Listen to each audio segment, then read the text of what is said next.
রাত নামার সঙ্গে সঙ্গে শহরের আলো নিভে গেলেও আপনার মোবাইল স্ক্রিন জ্বলে থাকে নিঃশব্দেই। হাতের আঙুল চলে একটার পর একটা শর্টস বা রিলের ভেতর। হাসি, গান, রোমান্স, আবার হাসি।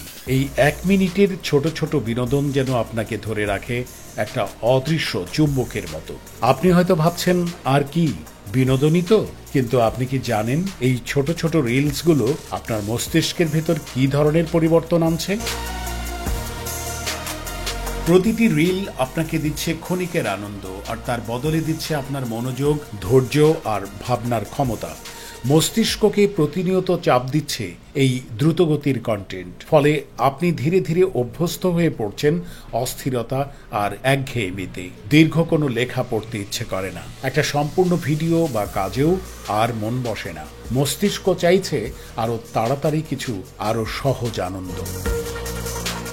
এই রিলসগুলো শুধু সময়ই খাচ্ছে না, এগুলো খেয়ে নিচ্ছে আপনার ঘুম, আপনার বাস্তবতাকে বোঝার ক্ষমতা, আর এমনকি আপনার আত্মবিশ্বাসও। কারণ প্রতিটি রিল যেন একটা সাজানো আদর্শ জীবন, চমৎকার চেহারা, ঝলমলে সাজ, বিলাসী পরিবেশ, যা অনেকেই বাস্তবে পান না। ফলে নিজের জীবনকে মনে হয় দুর্বল, ফেলনা, আর জন্ম নেয় এক অদৃশ্য হীনমন্যতা।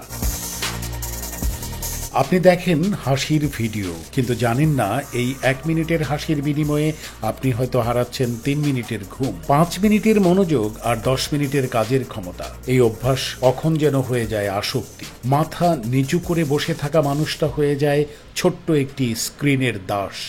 আপনি ভাবতেই পারেন আপনি সময় কাটাচ্ছেন, আসলে সময় আপনাকেই কাটিয়ে দিচ্ছে। তাই আজ নিজেকে একটি প্রশ্ন করুন, এই বিনোদন আসলে কি দিচ্ছে আপনাকে?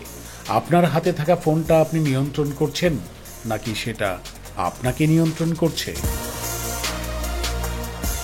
সময় বদলানো যায়, অভ্যাসও বদলানো যায়। শুধু প্রয়োজন একটু সচেতনতা, একটু নিয়ন্ত্রণ। বিনোদন উপভোগ করুন, কিন্তু নিজের মানসিক স্বাস্থ্য, আপনার ঘুম, আপনার মনোযোগ, এই 3টি জিনিস যেন কখনো না হারায়।